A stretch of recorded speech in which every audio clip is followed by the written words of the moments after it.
Steam Next Fest returns, bringing with it thousands of new demos to check out. With so many games to choose from, you might be wondering which ones are worth your attention now and maybe your money when they hit a full release. So I've put together another round of rapid-fire recommendations, highlighting some standout demos from both indie veterans and some fresh new developers.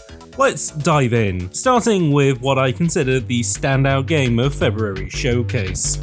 From Landfall, the masterminds behind Cluster Truck, Content Warning, and Totally Accurate Battle Simulator, comes a blisteringly fast new take on 3D platforming. Haste Broken Worlds is pure, high-speed adrenaline, blending tight movement, split-second decision-making, and terrain that feels like a roller coaster designed for maximum velocity. There are no enemies to dodge, just sheer drops, winding outcroppings, and a relentless death storm nipping at your heels. Set in a shattered world on the brink of collapse, you're racing towards the heart of mystical shards, searching for a solution before everything crumbles around you. But the further you go, the more chaotic the terrain becomes, and the faster you'll need to adapt. In Haste, momentum is everything. You'll need to master precise landings and well-timed jumps to boost your speed, evoking the feel of the iPhone classic Tiny Wings, if that game traded its chill vibes for pure panic. Whether you're using a high DPI mouse for pinpoint accuracy or a controller for smooth movement, Haste feels incredible, landing somewhere between Sonic the Hedgehog and piloting a missile, balancing precision and chaos in equal measure. With procedurally generated levels, no run plays out the same way twice. You can't rely on memorization, only your reflexes and mastery of the controls do stay at maximum velocity. Along the way, branching paths lead to unexpected twists, shops stacked with helpful upgrades, dark levels that push your skills to the limit, and even encounters that shake up the race. Visually, Haste matches its high-speed thrills with a dreamlike, colourful aesthetic that makes every dash, drop and launch even more exhilarating. Its original soundtrack, even in this early demo, is shaping up to be one of the best of the year, perfectly capturing the game's relevant space.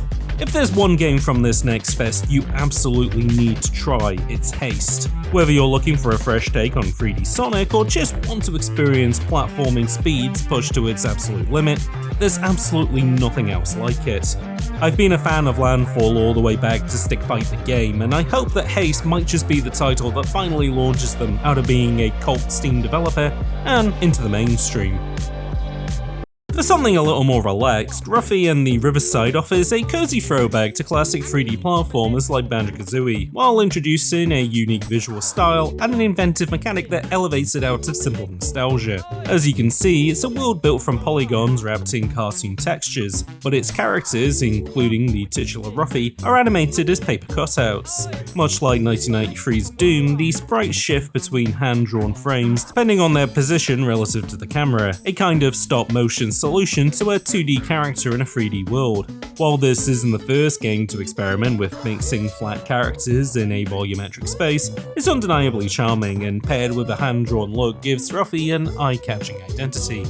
But what truly makes Ruffy interesting is its core gameplay gimmick. On top of the requisite running and jumping through colourful worlds, Ruffy has the ability to manipulate levels as if they were made of different materials. He can grab properties from one surface and paste them onto another, such as turning solid stone blocks into fragile wooden crates, freezing water so he can walk across it, or even rearranging symbols to solve pattern-based puzzles.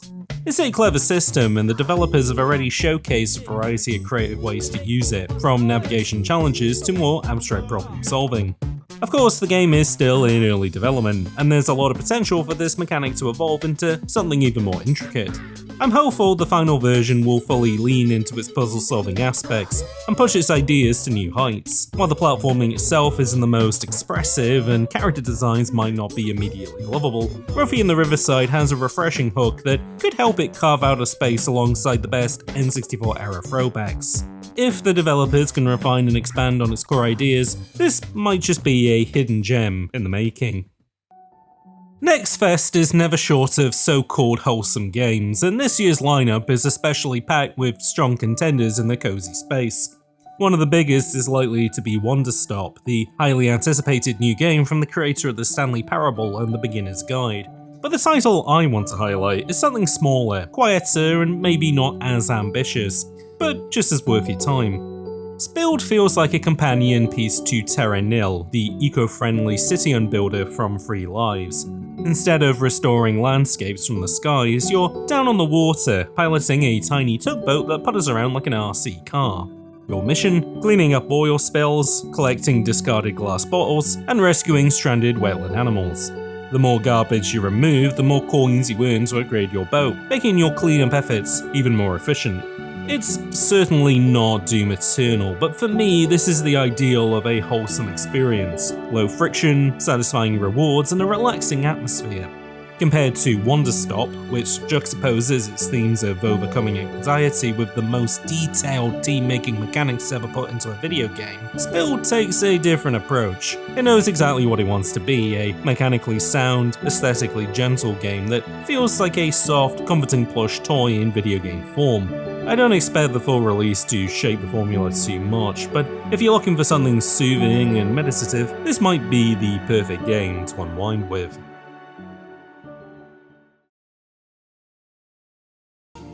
I want to start this recommendation with a quick apology to the developers at Color Grave. I had planned to cover their last release, Veritas, a throwback to the Game Boy Color Zelda Adventures, but after spending some time with it, I realized it wasn't quite my thing. While I could have recommended it to fans of that style, I didn't feel like I had anything particularly insightful to add. I bring this up because their latest project is absolutely my kind of game, and not just because it's one all about baking desserts. Blending the classic arcade chaos of Burger Time with the puzzle platforming of Mario vs Donkey Kong, Claire a la Mode throws players into a frantic kitchen where, at least in this demo, the goal is to bake a colossal cake. Of course, that's easier said than done. Sentient hamburgers and rogue gumball machines roam the stage, while oversized ingredients must be carried, thrown, and maneuvered into place. If Cooking Mama had a series of mini-games in WarioWare Get It Together, this would probably be it.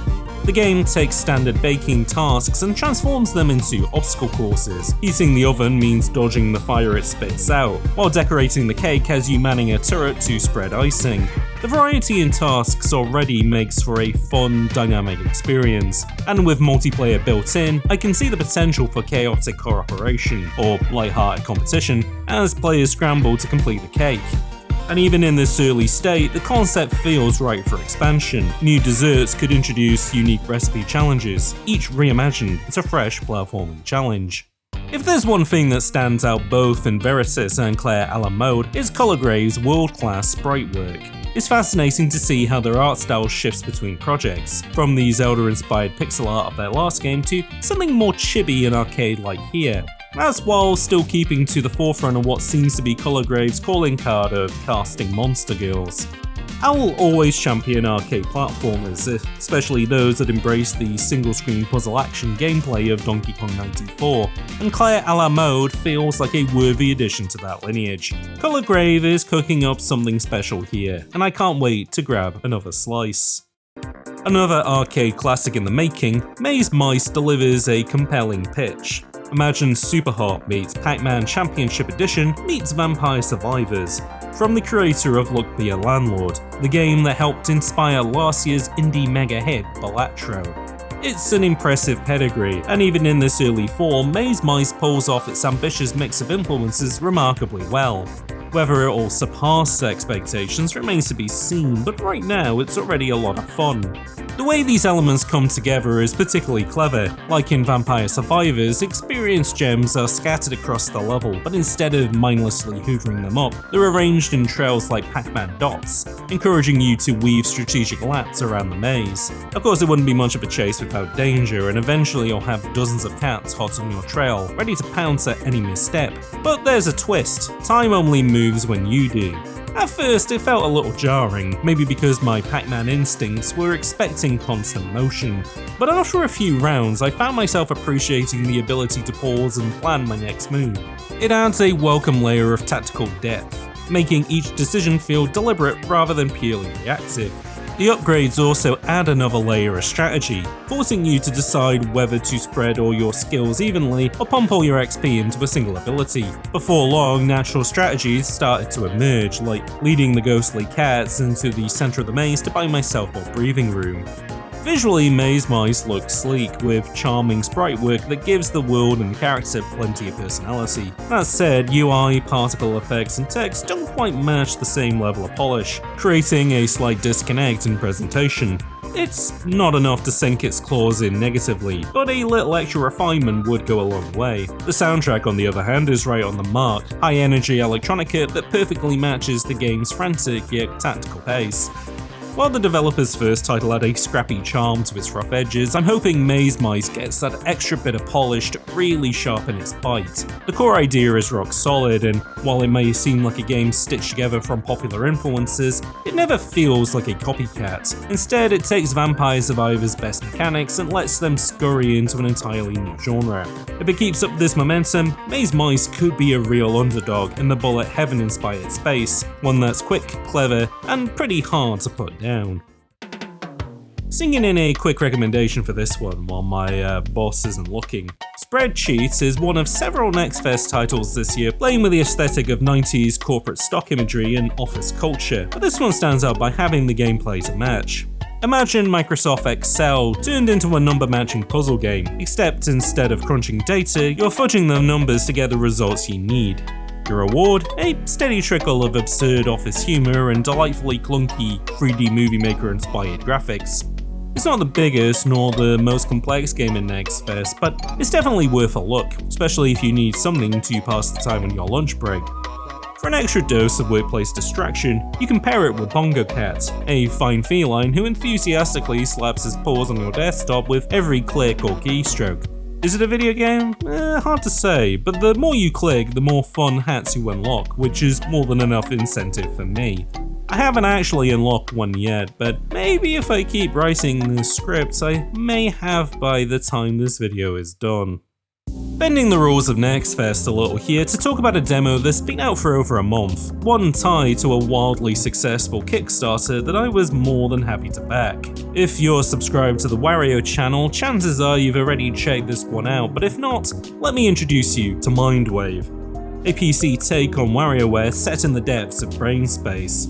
The genre itself doesn't need much extra flair to be exceptional, yet the developers here have gone all in, pushing the concept. In some ways, it feels like a Danganronpa style spin on the formula, where between frantic microgame action, you're chatting with quirky teens and soaking in its offbeat aesthetic. It's clear this was designed to attract a dedicated fan base, and only a month after launch, that strategy seems to be paying off.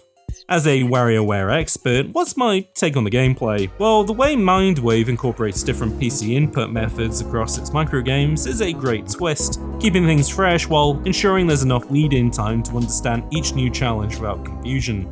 I also love that the team stuck to a key WarioWare tradition, the ever-changing art styles. Each microgame looks like it was made by a completely different artist and programmer, yet it all still fits within the larger framework of delving into a specific character's mind. The demo gives us one brain to explore, plus a tutorial, and the theming is so strong that it's easy to imagine how future characters could bring wildly different personalities and aesthetics into play. Mindwave is fantastic, and if you've been craving a WarioWare-like experience on PC, well, this is easily one of the best options out there. But I think this one is going to hit the hardest for the vibe chasers, the players who really connect with its scratchy mid-2000s skater aesthetic, its big personalities, and its chaotic, expressive energy. It's the kind of game that invites fan art, memes, and maybe even community-made microgames by the truckload. Fitting really, for a game all about diving into the depths of people's minds and seeing what weird and wonderful stuff comes out. Something new from the ever-unpredictable team at Strange Scaffold, the developers behind I Am Your Beast, El Paso Elsewhere, and Click Holding. True to form, they continue to defy expectations, this time with a more comedic project that feels like a spiritual successor to the kind of Newgrounds Flash games that poked fun at AAA titles of the 2000s.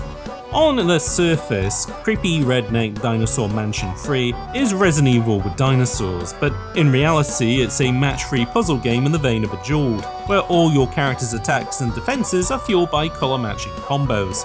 Whether you're fighting a raptor or attempting to defuse tripwire bombs, Your success depends on cascading combos and gem strategy. Meanwhile, between these encounters, you're making goofy dialogue choices that send your character down different branching paths, leading to new dangers and unexpected detours. But beneath that absurdity, there's a genuinely cool mechanic that I'm excited to see fully fleshed out. While the game is described as a Metroidvania, it's more like a classic adventure game with a unique structural twist. Every time you reach the end of a story path, you're sent back to a key divergence point, allowing you to pick different dialogue options and explore alternate routes. Over time, these interconnected story branches actually form a Symphony of the Night style map, where knowledge or abilities gained from one path can be carried back to earlier sections, unlocking entirely new routes forward. It's essentially a narrative Metroidvania, where instead of backtracking with new physical abilities, you're revisiting past moments with future knowledge, reshaping the story in the process. It's a concept that sounds like it should be too silly to work, yet somehow it just clicks. It even plays well with the match 3 puzzles, which become more surprising the deeper in you explore. More than just a stand-up of Resident Evil tropes, Strange Scaffold is getting meta with its own mechanics, creating a game that not only winks at the audience, but actively invites them to mess with its building blocks in clever ways. It's got that chaotic Newgrounds energy, but executed with a level of depth and creativity that takes it far beyond a simple parody. If the full release delivers on the promise of this demo, this could be something truly special. Finally, I'd like to highlight the newest release from Blendo Games, the studio behind the proto-indie classic Gravity Bone, the stylish 30 Flights of Loving, and cult favourite Quadrilateral Cowboy. It's been a while since we've seen a new game from the studio best known for bringing movie-like non-linear editing into games, but with Skin Deep, they're diving deeper into the world of immersive sims with their signature oddball humour intact. Best described as a System Shock parody, Skin Deep puts you in the shoes of Nina, a spacefaring insurance operative tasked with eliminating head-popping space pirates and rescuing talking cats from bizarre, danger-ridden spaceships. The developers are calling this an immersive first-person shooter, likely in an effort to avoid the dreaded immersive sim curse, a genre beloved by critics yet often struggling to find mainstream success. Outside of more streamlined hits like Bioshock and Dishonored, classics like Deus Ex, Prey and System Shock have largely remained cult favourites. With Skin Deep, Blendo Games might have just found a way to make the genre more accessible without losing that creative spark. Actions like hacking doors, sneaking past enemies, and interacting with objects are all simplified, making the experience less daunting while still retaining plenty of systemic depth. Combat too has a delightfully absurd twist. You can knock enemies out with thrown objects, bash them into wall-mounted barricades to wear them down, and then, crucially, dispose of their heads to prevent them from respawning. It's a strange approach, but one that quickly becomes second nature. As a big fan of this genre, I'm all for more immersive sims that lean into humour and accessibility. Skin Deep immediately reminds me of Void Bastards, another game that pared down immersive sim elements while keeping things strategic and unpredictable. Blendo's game is packed with playful, slapstick-inspired systems, like dusty vents that make you sneeze, potentially giving away your position, or banana peels and soap suds that send both you and enemies tumbling to the floor. The developers understand that emerging gameplay can be inherently funny, and by giving players classic comedy props to mess around with, they make these mechanics even more inviting. Meanwhile, their knack for a stylish presentation is as strong as ever, with plot details literally projected onto the walls during cutscenes, making exposition part of the environment itself.